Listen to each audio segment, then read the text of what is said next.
तो हे दोस्तों, welcome back to our channel 100,000 of purifying के और एक नए एपिसोड में आप सभी का स्वागत है। और दोस्तों, मैं आप सभी को बताना चाहता हूं कि आज का जो धमाकेदार एपिसोड है ये बहुत ही धमाकेदार होने वाला है। इसलिए मैं चाहता हूं कि आप इसे देख लो, क्योंकि इस एपिसोड को देखने के बाद भी जब आपके पास 100,000 के स्पेशल एपिसोड को मैं एक्सप्लेन करूंगा तब आप लोग काफ़ी अच्छी तरह से उसे समझ पाओगे। तो चलिए स्टार्ट करते हैं बिना किसी देरी के। जैसा कि हमने पिछले एपिसोड में देखा था कि कैसे मास्टर जू ने अपनी बॉडी के अंदर केओस पावर को पूरी तरह से एब्जॉर्ब करके अपनी बॉडी को एक धमाकेदार ब्लास्ट के साथ डिस्ट्रॉय कर दिया था, जो देख कर चू फेंग काफ़ी ज़्यादा रोने लगी थी, क्योंकि वो किसी भी हाल में अपने मास्टर को खोना नहीं चाहती थी। लेकिन तभी वहाँ पर हमारे एंसेस्टर की एंट्री हो गया था, जिन्होंने कि स्पेस टाइम को रिवर्स करते हुए बहुत आसानी के साथ मास्टर जू को दोबारा से रिकॉन्शन करके जिंदा कर लिया था, जो देखकर मास्टर जू काफ़ी हैरान हो गए थे। तो अब आगे इस नेक्स्ट एपिसोड की शुरुआत होती है, हमें टीआरएन सेट में मास्टर जू को देखते हैं, जो कि अपने सारे ही ग्रैंड डिसाइपल को एंजॉय करते बता रहे होते हैं कि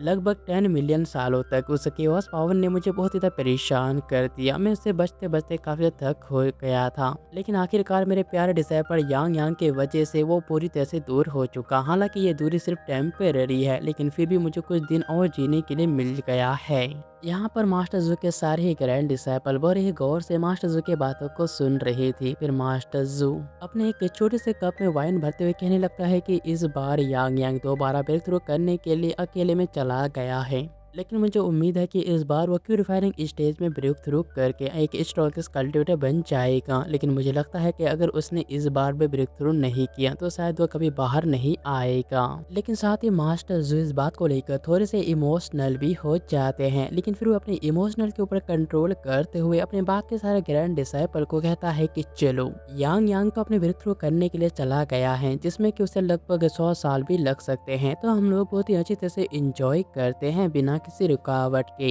चू फेंग अपने साथियों को बताती है कि ये ओल्ड मैन दोबारा वाइन पीने के बाद सिर्फ बकवास बातें ही कर रहा है, तुम सभी को इसकी बातों के ऊपर ध्यान देने की कोई ज़रूरत नहीं। तब यहाँ देखकर लिन कहने लगता है कि ग्रैंड मास्टर जू, क्या आपको पूरा यकीन है कि हम अपने मास्टर का भी इंतज़ार नहीं करेंगे, क्योंकि आपने यूनिवर्स के हर एक बंदे को तो इनवाइट कर ही दिया है।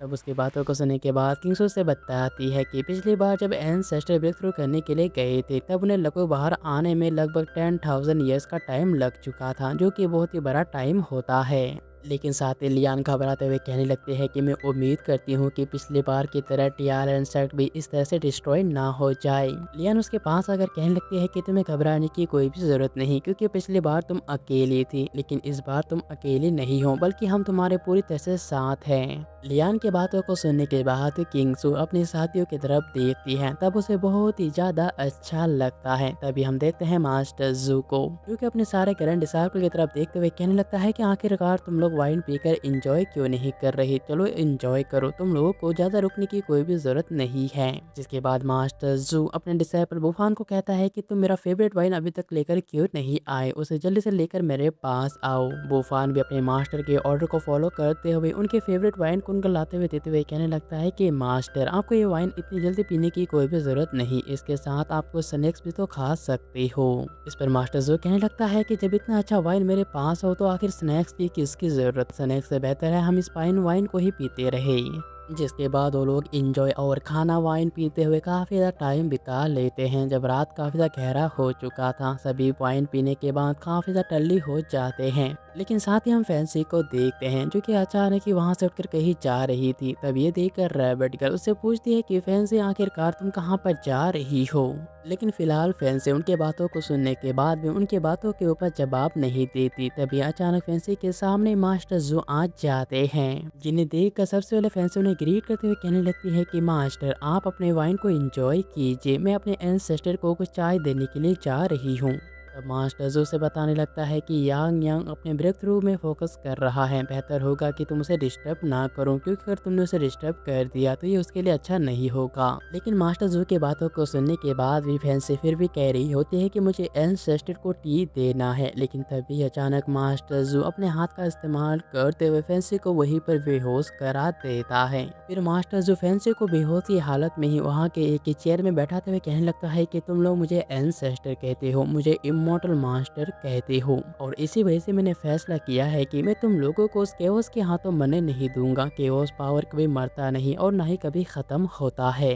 और फिर इतना कहने के बाद मास्टर जू हवा में फ्लाई करते हुए सबसे पहले अपने ग्रैंड डिसाइपल के बॉडी के अंदर से उनके केओस पावर को एब्जॉर्ब करने लग जाते हैं। असल में दोस्तों मास्टर जू का इरादा था कि वो किसी भी हाल में अपने ग्रैंड डिसाइपल को केओस के हाथों मरने नहीं देने चाहते थे। इसी की वजह से वो काफ़ी तेजी के साथ उनके बॉडी के अंदर से उस केओस पावर को निकालने लग जाते हैं। देखते ही देखते मास्टर जू के हाथ में बहुत ही बड़ा केओस पावर का एनर्जी इकट्ठा हो जाता है, जिसे कि निकालने में उन्हें बहुत ज़्यादा स्ट्रगल करना पड़ा था, और इसी की वजह से वो थोड़े से थक भी जाते हैं। जिसके बाद मास्टर जू कुछ देर आराम करने के बाद दोबारा अपने पावर का इस्तेमाल करते हुए टियालन सेट के चारों तरफ स्पेस सील क्रिएट कर देता है। लेकिन इसमें भी मास्टर जू को अपनी बहुत ही ज़्यादा ताकत खर्च करना पड़ा था, जिसकी वजह से उनकी ओल्ड बोन्स उन्हें दर्द भी दे रही थी। लेकिन मास्टर जू को इस बात का काफ़ी ज़्यादा खुशी था कि उन्होंने अपने पावर के जरिए टियालन डोमेन को पूरी तरह से सील कर दिया, और अब ये सील लगभग नेक्स्ट एरा यानी कि अगले जनरेशन में ओपन होगा। मास्टर जो इन सब चीज़ों के बारे में सोचकर काफ़ी खुश हो ही रही थी कि तभी अचानक उन्हें एंसेस्टर के घर के अंदर से ब्रेक थ्रू होने की आवाज़ सुनाई देता है। एक गोल्डन एनर्जी आसमान को चीरते हुए निकल रहा था, जो देखकर मास्टर जू को अपने आंखों पर यकीन नहीं होता कि उसके डिसाइपल ने इतनी जल्दी ब्रेक थ्रू कर लिया। जबकि वही दूसरी तरफ हम एंसेस्टर को देखते हैं जो कि अपने थ्रोन में आराम से बैठे हुए थे। लेकिन तभी अचानक उनकी आंखों के सामने उनके दो कलर के एनर्जी घूमने लगते हैं। पहला एनर्जी था उनकी गोल्डन एनर्जी और दूसरा था केओस एनर्जी। वो दोनों ही एनर्जी लगातार एक दूसरे के ऊपर टकरा रही थी, और इसी की वजह से एंसेस्टर को लगातार यूनिवर्स के हर एक चीज दिखा जा रहा था। जैसे जैसे वह दोनों ही एनर्जी एक दूसरे को टकरा कर डिस्ट्रॉय करने की कोशिश कर रही थी, एंसेस्टर को यूनिवर्स का हर एक चीज अच्छी तरह से साफ साफ दिखने लग जाता है। लेकिन तभी अचानक एंसेस्टर के हाथ से उनका पूरा का पूरा एनर्जी बेकाबू होकर निकलने लगता है। ये देखकर एंसेस्टर काफी हैरान होकर अपने निकलते हुए एनर्जी को ही देखते रहते हैं। लेकिन तभी अचानक कुछ ही देर में एंसेस्टर के बॉडी के अंदर से भी उनका एनर्जी बेकाबू होकर बाहर निकलने लगता है, और इसी की वजह से पूरा यूनिवर्स इस पावर को सहन नहीं कर पाता। एंसेस्टर काफ़ी सीरियस होकर कहने लगता है कि मेरे पावर्स इतने बढ़ चुके हैं कि अभी यूनिवर्स मेरे पावर को ठीक से सह नहीं पा रहा है। बेहतर होगा कि मैं अपने रास्ते को थोड़ा अलग कर लूँ। लेकिन इसी के साथ ही दोस्तों हम देख सकते हैं कि कैसे एंसेस्टर के पावर के वजह से पूरा यूनिवर्स डिस्ट्रॉय होने के कगार पर आ चुका था। लेकिन सही टाइम रहते हुए एंसेस्टर अपने पावर को कंट्रोल करते हुए पूरे यूनिवर्स को डिस्ट्रॉय होने से बचा लेते हैं। फिर एंसेस्टर अपने थ्रोन से उठते हुए कहने लगता है कि मैं अभी तक यहाँ से जाने के लिए पूरी तरह से रेडी नहीं हूँ। इतना कहने के बाद एंसेस्टर बाहर की तरफ चले जाते हैं। जबकि वही दूसरी तरफ मास्टर जू को देखते हैं, जो कि इस तरह की एनर्जी को देखकर काफी ज़्यादा हैरान हो चुकी थी। तभी उनका नजर एंसेस्टर के ऊपर पड़ता है, जिन्हें देखकर वो काफी हैरान होकर कहने लगते हैं कि यांग यांग क्या तुमने ब्रेक थ्रू कर लिया। लेकिन तभी अचानक मास्टर एंसेस्टर का नजर अपने डिसाइपल्स के ऊपर पड़ता है, जो कि पूरी तरह से वाइन पीने के बाद वहीं पर बेहोश पड़े हुए थे। तब ये देखकर मास्टर जू जल्दी से एंसेस्टर के पास जाकर उन्हें कहने लगता है कि आखिरकार तुमने किस तरह से ब्रेक थ्रू किया है, क्योंकि तुम्हें अंदर गए हुए सिर्फ आधा ही घंटा हुआ था और तुमने इतनी जल्दी ही ब्रेक थ्रू कर लिया। लेकिन जब मास्टर जू देखता है कि असल में उसका डिसाइपल उसकी बातों के ऊपर ध्यान नहीं दे रहा, तब जाकर मास्टर जू अपने डिसाइपल को बताता है कि मैंने तुम्हारे लिए कैसे चाय के पत्तियों को ढूंढ कर निकाला है, जो कि इस यूनिवर्स में बिलोंग ही नहीं करता। तो चलो तुम मेरे साथ इस चाय को पी सकते हो। इतना कहने के बाद मास्टर जो उस चाय को निकाल लेता है, लेकिन फिर भी एंसेस्टर उनकी बातों के ऊपर ध्यान ना देते हुए स्पेस की तरफ देखते हुए कहने लगते हैं कि मास्टर क्या मैं जान सकता हूँ कि आखिरकार आपने टीआरएन सेट के स्पेस टाइम को सील ऑफ क्यों किया है, इसकी क्या वजह है। इस पर मास्टर जू अपने डिसाइपल को बताते हुए कहने लगता है कि मैंने इसे सील क्यों किया है, तुम इसके बारे में काफ़ी अच्छे तरह से जानते हो। तुम जानते ही हो कि केओस पावर लगातार काफ़ी ज़्यादा स्ट्रॉन्ग बनता ही जा रहा है।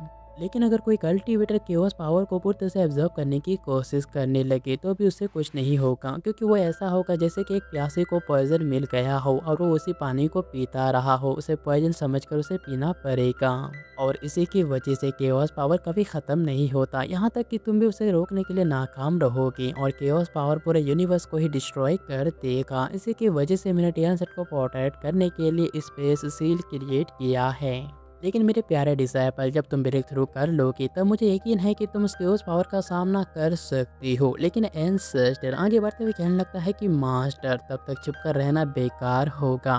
और इस बार मैं बिल्कुल छुपकर नहीं रहना चाहता। इतना कहने के बाद एंसेस्टर ज़मीन के ऊपर किक मारते ही उनके बॉडी के अंदर से गोल्डन कलर का एनर्जी निकलता है, जो कि निकलते ही एंस मास्टर जू के लगाए हुए स्पेस टाइम सील को आसानी के साथ डिस्ट्रॉय कर देता है। लेकिन यहाँ देखकर मास्टर जो काफ़ी हैरान होकर उसे डांटते हुए कहने लगता है कि तुमने ऐसा क्यों किया। जब तक तुम क्यों रिफाइनिंग स्टेज में ब्रेक थ्रू नहीं कर लेते तब तक तुम उसका सामना नहीं कर सकते। इसके अलावा मैंने इसे सील इसीलिए किया था कि ताकि तुम लोगों को कुछ और सालों तक जीने का मौका मिल सके। मैंने ये जो किया है इसे भागना नहीं कहते बल्कि अपने प्लान को एडवांस करना कहते हैं। इतना कहने के बाद मास्टर जो दोबारा उस टियारेंटोमीन को सील करने की कोशिश करने लगते हैं, लेकिन एंसेस्टर्स ने बीच में ही रोक देता है। इस पर मास्टर जो फिर से काफी हैरान हो जाते हैं, लेकिन तभी एंसेस्टर ने बताता है कि केओस पावर ने यूनिवर्स के 70% पावर को पहले ही इकट्ठा कर लिया है सीक्रेटली, और आज से लगभग 3 दिन बाद वो केओस पावर पूरी से अवेकन हो जाएगा। इस बात को सुनने के बाद तो मास्टर जू के होश उड़ जाते हैं। वो कहने लगता है कि ऐसा बिल्कुल भी नहीं हो सकता। इतना कहने के बाद मास्टर जू वहां से जाने की कोशिश करने लगते हैं,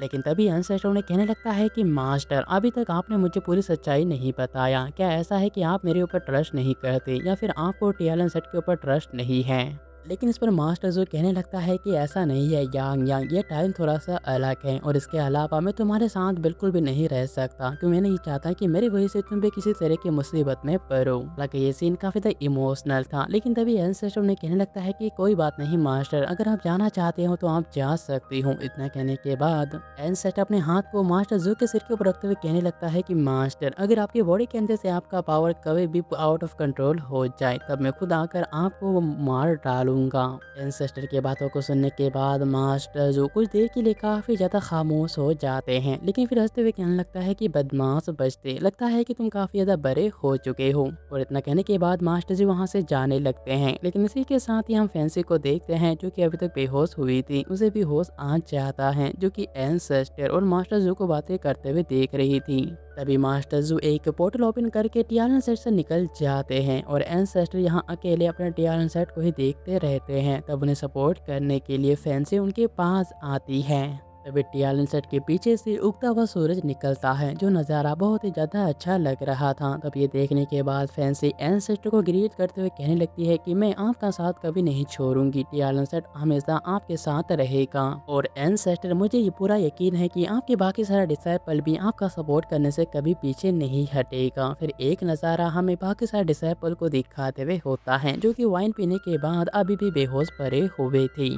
उन सभी को देखने के बाद एंसेस्टर कहने लगते हैं कि आज से लगभग 3 दिन बाद हमारे बीच एक फाइनल बैटल होगा, जिसके लिए तुम्हें तैयार रहना चाहिए। और इसी के साथ ही यहाँ से सीन बदलता है और हमें एक ऐसे यूनिवर्स का सीन दिखाया जाता है जहाँ कोई भी जीवन नहीं होता। लेकिन इसी के साथ ही उस यूनिवर्स के अंदर हमें कुछ सफ़ेद अंडे जैसे दिखाई देते हैं, जो कि धीरे धीरे निकल रही थी। और दोस्तों, इसी के साथ ही हमारा ये एपिसोड एंड होता है और अगला एपिसोड होगा एक स्पेशल एपिसोड, और हमें इसके बारे में बहुत ही अच्छे तरह से बताया जाएगा। तो उम्मीद करता हूँ कि आप सभी स्पेशल एपिसोड के लिए रेडी हो। अगर हाँ तो कमेंट करके मुझे ज़रूर बताना।